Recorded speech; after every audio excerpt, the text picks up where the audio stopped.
सच्चाई है कि कांग्रेस पार्टी को भी आने वाले समय में अपनी राजनीति को बदलना होगा। ये करना पड़ेगा। और ये भी मैं कहना चाहता हूं कि कांग्रेस पार्टी ने भी गलतियां की हैं। फिर उसके बाद मनुस्मृति थोप दी, जिसको इनने बाद में भारत के संविधान की तरफ पेश करने की कोशिश की। हालांकि वो पूरी तरह से कभी कामयाब नहीं हुए, लेकिन जहां उन्हें मौका मिला वो थोप कर शोषण करते रहे। आज भी ये लोग दिन रात यही करते हैं, मनुस्मृति लाओ, मनुस्मृति लाओ। और इस बात को मैं एक्सेप्ट कर रहा हूं।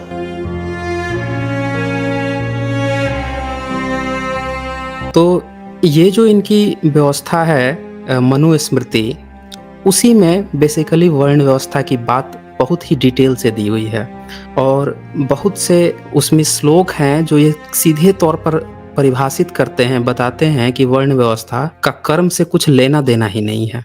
अनिल जय हिंद जी ने अभी कहा कि मेरे परिवार के लोग ग्वाला थे और उन्होंने कहा कि पैदा होने पर ही मेरा फ्यूचर तय हो जाता था। जैसे उदाहरण के तौर पे अगर आप चैप्टर 2 देखें तो चैप्टर 2 में एक श्लोक आता है, मैं शेयर करता हूं आपको। हाँ, ये है मनुस्मृति के चैप्टर 2 का 30 श्लोक। इसमें लिखा है, उस बालक का 10वें या 12वें दिन नामकरण संस्कार शुभ पुण्यतिथि मुहूर्त और नक्षत्र के अनुसार नक्षत्र में करना चाहिए। तो देखिए, बालक जब जन्म ले रहा है तो उसके 10वें और 12वें दिन ही नामकरण करना है। अब 10वें और 12वें दिन नामकरण होगा तो कैसे उसका कर्म निर्धारित होगा? कर्म तो वो किया नहीं, 10-12 दिन का बच्चा क्या कर्म करेगा? और उससे भी पहले वाला जो श्लोक है 29, उसमें तो इनने हद कर दी है। मतलब बच्चे को दिखाया का हिंदी अनुवाद आप ऊपर देखिए, इसमें साफ साफ लिखा है, नालच्छेदन के पहले पुरुष का जात कर्म संस्कार किया जाता है। इसके बाद ही उस बालक को स्वर्ण, मधु और घी को वैदिक मंत्रों द्वारा चटाना चाहिए।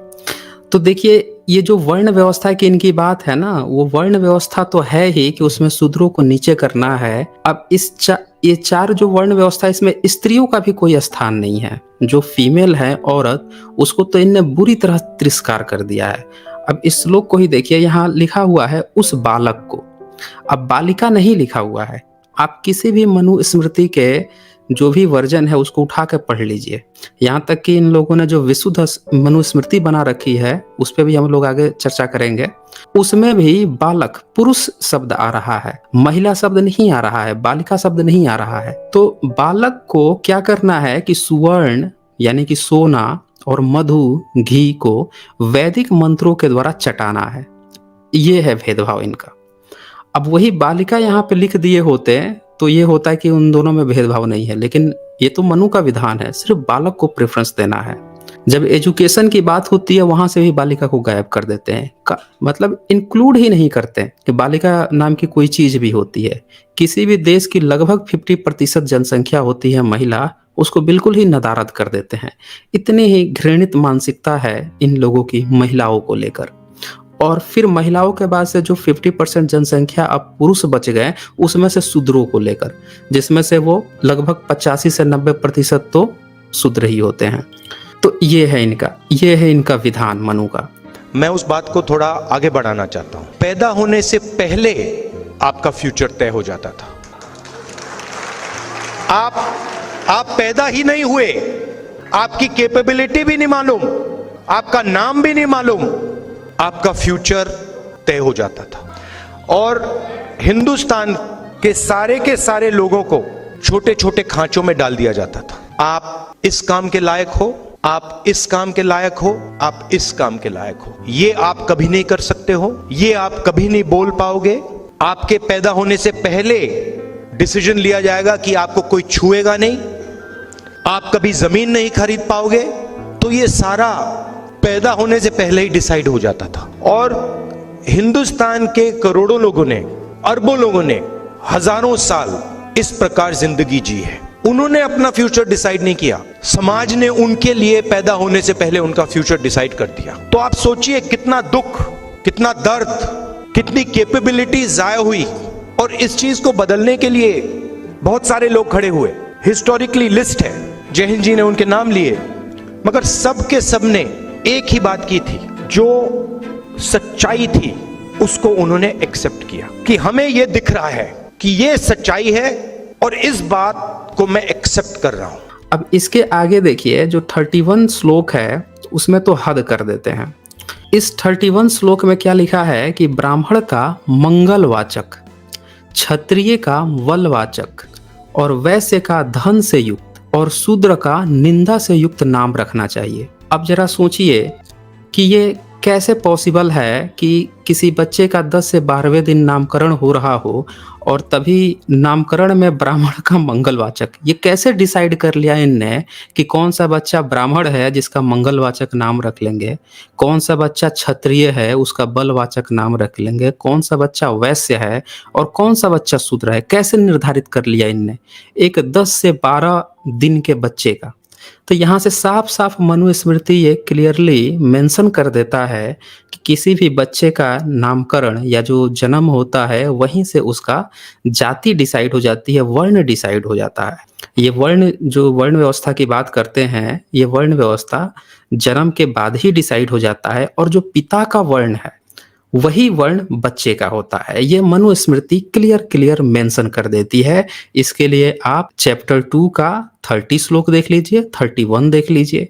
और इस 31 में देखिए क्या लिखा हुआ है कि और शूद्र का निंदा से युक्त नाम रखना चाहिए। मतलब 3 इन वर्ण का नाम तो लिया ही लिया कि ब्राह्मण, क्षत्रिय और वैश्य का, और शूद्र से नफरत इनकी देखिए कि शूद्र का निंदा से युक्त नाम रखना चाहिए। मतलब एक 10 से 12 दिन का बच्चा है उसकी भी ये निंदा कर रहे हैं। क्यों कर रहे हैं? क्योंकि वो शूद्र का बच्चा है।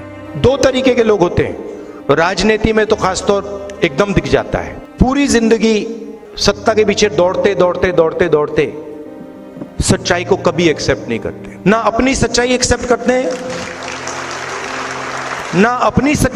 करते हैं, ना किसी और की सच्चाई एक्सेप्ट करते हैं। उनको सिर्फ एक चीज दिखती है कि किसी ना किसी तरह मेरे हाथों में इन्फ्लुएंस आ जाए, सत्ता आ जाए, बाकी सब छोड़ो। और दूसरे तरीके के लोग होते हैं जो कहते हैं ये सच्चाई है, इसको मैं एक्सेप्ट कर रहा हूं, चाहे मुझे अच्छा लगे या बुरा लगे, मगर मुझे जो दिख रहा है उस बात को मैं पूरी तरह एक्सेप्ट कर रहा हूं। और इनने मार्केट में क्या फैला रखा है कि बच्चे जो हैं वो भगवान के रूप होते हैं। किसके बच्चे भगवान के रूप होते हैं? शूद्र के तो बच्चे नहीं होते ना। ये तो सीधे सीधे यहाँ पे लिख रहा है कि शूद्र के बच्चे का नाम ही निंदा युक्त रख दो। मतलब 10 से 12 दिन के बच्चे को आप बचपन से ही निंदा करना, उसका तिरस्कार करना शुरू कर दो तो वो बच्चा क्या पढ़ेगा लिखेगा? वो बच्चा तो हमेशा ही शुरू से ही 10-12 दिन का है, जैसे ही होश संभालेगा तब से देखेगा कि उसको शूद्र बताया जा रहा है, उसके ऊपर छींटा कसी हो रही है। तो इस तरह से ये जो ब्राह्मण धर्म है ये एक छोटे बच्चे से ही उसको अमानवीय व्यवहार करना सिखा देता है लोगों को, अदर लोगों को, द्विज लोगों को। यानी कि ब्राह्मण, क्षत्रिय और वैश्य एक छोटे से बच्चे पर ही अमानवीय व्यवहार शुरू कर दे अगर वो शूद्र का बच्चा है। इतनी घृणित व्यवस्था है इन मनुवादी लोगों की। अब यहाँ पे कुछ लोगों को ये संशय हो सकता है कि भाई ब्राह्मण का नाम मंगलवाचक, अभी ये तो किसी भी बच्चे को ब्राह्मण कह दिया जाए, ये कैसे डिसाइड होगा मंगलवाचक क्या है, निंदा युक्त क्या है? कोई भ्रमित कर सकता है। तो मनुस्मृति इसको भी क्लियर कर देता है अगले ही श्लोक में, 32 श्लोक में। चैप्टर 2 है, इसका 32 श्लोक देख लीजिए। इसमें साफ साफ लिखा है, शर्मांत ब्राह्मण का जैसे गोपीनाथ शर्मा। मतलब ब्राह्मण का बच्चा है, अब उसको गोपीनाथ शर्मा, एक एग्जाम्पल दिया जा रहा है कि शर्मा टाइटल रखना है, यहाँ शर्मांत लिख भी दिया। क्षत्रियों का रक्षा से युक्त जैसे कि रघुवीर सिंह, रामनाथ वर्मा, इस तरह का उदाहरण भी दिया हुआ है। वैश्य का पुष्टि से युक्त जैसे घनश्याम गुप्त, और शूद्र का दास से युक्त जैसे बलराम दास नाम रखना चाहिए। तो देखिए यहाँ पे बता दिया कि शूद्र का दास से युक्त, यानी दास को ये लोग निंदा युक्त समझते हैं। अब जिसका जैसे बलराम दास रख दिया तब ये निंदा युक्त नाम हो गया। तो इस तरह से करके इन लोगों ने, ऐसा नहीं है कि अधूरा छोड़ दिया है, पूरा क्लियरफाई भी किया है कि ऐसे ऐसे नाम होने चाहिए। अब बताइए, ब्राह्मण का नाम शर्मा रख देगा 10 से 12 दिन के बच्चे का, तो वो तो बचपन से ही शर्मा बन गया ना, ब्राह्मण बन गया।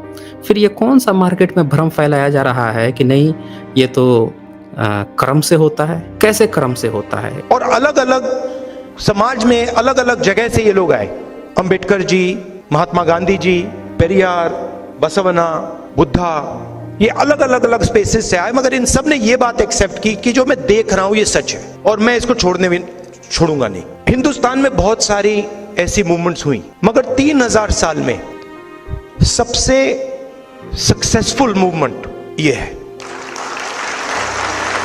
15, 20, 30, 40, 50 साल पहले की बात नहीं कर रहा हूं मैं, आज की बात कर रहा हूं। और अगर आज हम अपने देश को देखें, 95% लोग पिछड़े वर्ग के, अप्रोक्सीमेटली 50, 15% दलित, 8% आदिवासी, 15% माइनॉरिटी, उसमें आप 5% गरीब जनरल कास्ट जोड़ दीजिए, 95% लोग। आप मीडिया में देखिए, मीडिया कोई मामूली औजार नहीं है, यह नैरेटिव बनाता है, देश का नैरेटिव बनाता है, पूरे देश के नैरेटिव को इन्फ्लुएंस करता है। यहां बड़े बड़े पत्रकारों में, जर्नलिस्ट में, मीडिया ओनरशिप में आपको एक पिछड़े वर्ग का व्यक्ति नहीं मिलेगा।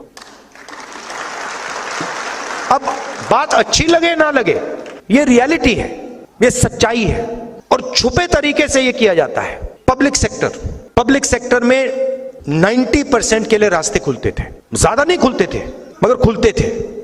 आज 200 सबसे बड़ी कंपनियों की लिस्ट निकालिए, उनकी सीनियर मैनेजमेंट की लिस्ट निकालिए, उनकी जो बड़े बड़े सैलरी, करोड़ों रुपए वाली सैलरी वाले लोग हैं, उनकी लिस्ट निकालिए, दिखा दीजिए कौन सा पिछड़ा है वहां पे, कौन सा दलित है, कौन सा आदिवासी है, कौन सा गरीब जनरल कास्ट का है, दिखा दीजिए। जुडिशरी में भी गई, सरकार में भी गई, और जो सच्चाई है वो छुपा दी जाती है। सच्चाई तो देख लीजिए, जाति जनगणना कर लीजिए, अगर जो मैं बोल रहा हूं गलत है कोई प्रॉब्लम नहीं है, मगर ये तो पता लगाइए कि इस देश में पिछड़े वर्ग के कितने लोग हैं, दलित कितने हैं, आदिवासी कितने हैं, ये तो पता लगाइए। कौन सी संस्थाओं में है, कहां हैं, कोर्ट्स में कितने हैं, और रिएक्शन आता है कि नहीं होना चाहिए। इससे क्या होगा? इससे हिंदुस्तान के करोड़ों लोगों को हिंदुस्तान की सच्चाई पता लगेगी, यही होगा। इस सच्चाई से लोग क्यों डर रहे हैं? देखिए, अगर हिंदुस्तान को मजबूत बनाना है, जो मोदी जी सुपर पावर की बात करते हैं, तो 90% आबादी के बिना तो हो ही नहीं सकता ना, कैसे होगा? आप ये कह दो कि भैया ब्यूरोक्रेसी में 90% नहीं आएंगे, मीडिया में 90% नहीं आएंगे, स्पोर्ट्स में 90% नहीं आएंगे, ब्यूटी पैजेंट्स में 90% नहीं आएंगे, तो कौन सा सुपर पावर बनने वाला है? मतलब आप अपनी 10% आबादी का सुपर पावर बनाओगे क्या? मतलब कौन सी दुनिया में हो आप? सुपर पावर तो 90% है। हमारे पास 15-20 साल हैं, 30 साल हैं, अब कुछ अच्छा किया जाए, कुछ दम का किया जाए। और मेरे माइंड में ये क्लैरिटी आ गई है कि इस देश में 90% लोगों को भागीदारी दिलवानी है, और 90% लोगों के लिए एक के बाद एक दरवाजे खोलने हैं। मीडिया में, कॉर्पोरेट इंडिया में, जुडिशरी में, सब जगह ऐसा इंडिया, ऐसा हिंदुस्तान हम चाहते हैं, सब चाहते हैं। अगर आपने मैनिफेस्टो को देखा है, वो 90% को सपोर्ट करने वाला मैनिफेस्टो है, मगर सच्चाई ये है कि कांग्रेस पार्टी को भी आने वाले समय में अपनी राजनीति को बदलना होगा। ये करना पड़ेगा। और ये भी मैं कहना चाहता हूं कि कांग्रेस पार्टी ने भी गलतियां की हैं,